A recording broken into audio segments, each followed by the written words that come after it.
It is time to pick a pop check. Our pop check for today is Jacob Popcak. And I want to jump right into this because, Jacob, I got questions. Today we're talking about playfulness. Playfulness as next to godliness. I can't wait to hear the explanation of this. It makes sense to me, but I want to see how you put this together. Good morning, Jacob.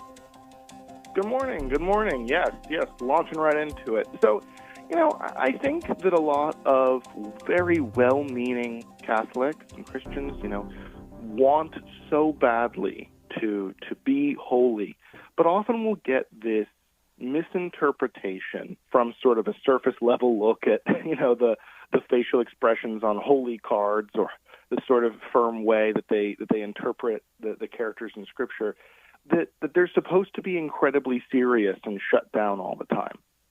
Right? I've actually had clients in my practice stop going to Mass because they were so offended that people seemed joyful at Mass, and they thought it wasn't reverent enough. Right? That there can be this really corrupting influence to think everything's got to be so serious and so cold and so shut down that I actually separate myself ultimately from other people and from God. It's really sad if it's left uncontrolled. But the reality is that Christ tells us to be unto him like little children. And that in point of fact, that kind of self-seriousness, even when it's dressed up as religious fervor, no matter how well-intentioned, is often actually the sin of pride, right? And I think a lot of the saints actually represent to us a very different posture of what holiness looks like, that of what historically was called holy fools, people who are silly, people who don't take themselves too seriously, people who are okay to joke with others, to self-deprecate, to be playful with children rather than so serious and shut down all the time, and to actively cultivate that holiness as the opposite of pride, as an extension and manifestation of the virtue of humility. So can you tell us, are there any specific saints that you're thinking about as you talk about playfulness? Yeah. Actually, the one that comes to mind, well, two that come to mind. I mean, of course, we have someone like Don Bosco, right, who juggled with kids, who learned magic tricks, right, as he would preach and things like that. And I think some people, unfortunately, boil that down to just sort of a strategy he used to get kids in the door, right? Like, how are we going to appeal to the young people? No, he meant it. He was sincerely being a goofball, right? But the one that I like even better, right, is St. Philip Neri, who was going to a party in his honor, right, a very affluent sort of let's offer the pastor a party kind of fundraiser kind of a thing. And he shaved off half the hair on his face, so half his beard, one eyebrow, and half his hair, and just showed up and didn't even mention it, didn't note it or explicitly identify it at all, because he wanted to be. He recognized that kind of goofiness and weirdness and not taking himself too seriously was actually the most radical act of humility you could perform, and not just humility for the sake of sort of putting myself down, right? But humility for the sake of relationship. Don Bosco and Neri both inviting people in, connecting with other people, allowing themselves to be approachable and therefore to be loving witnesses to Christ by not taking themselves so seriously. Well, and one who has not been declared a saint yet, but I believe will be one day. Mother Angelica would often say, God save us from somber saints. Where not that the saints themselves were somber, but our portrayals of those have always been on the more serious note, not really highlighting the fact that they brought humor into it, that they brought liveliness into it. I think fearful that we would not become, it would make us less serious about our own faith. How do we avoid that while building what is this the virtue of playfulness?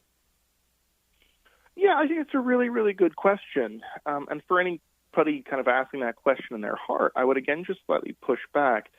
People saying, well, I don't want to not be serious in my faith. Right. Again, faith isn't an act, right? Faith is a relationship. You would never say, well, I want to be serious in my relationship. That would be a very weird thing to say. Oh, I want to be serious in my relationship with my husband. I want to be serious in my relationship with my boyfriend. Well, why? What's wrong with you, right? Yeah, right. No, you want to be committed. You want to be faithful. And that doesn't preclude being goofy. In fact, it welcomes it. So what I'd ask you to do is to sort of try to let your guard down with God a little bit in prayer today, and maybe let yourself be a little bit playful with him.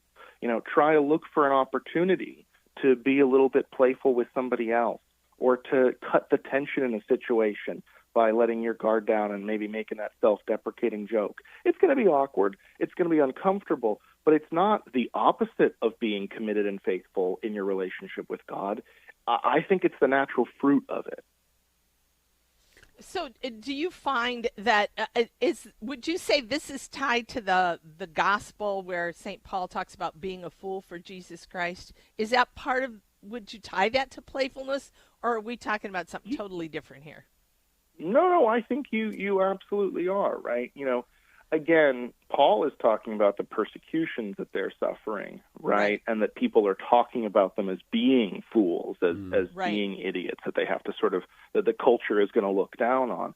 And so he's sort of saying, hey, we don't have to take ourselves that seriously. Like, we don't actually need to get all pent up about the fact that other people might see us as being a little too this, a little too that. We can be fools for Christ. We can actually enjoy the opportunity to have been silly, to have lost faith a little bit, because it means, again, in that very relational way of defining ourselves, that we are in closer relationship with Christ.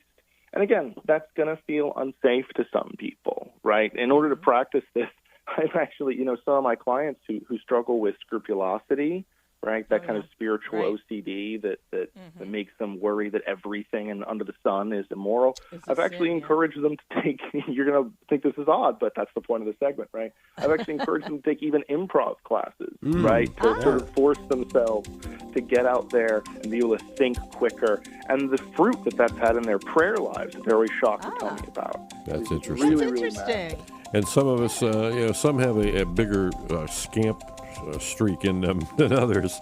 So that's some great ways to cultivate that.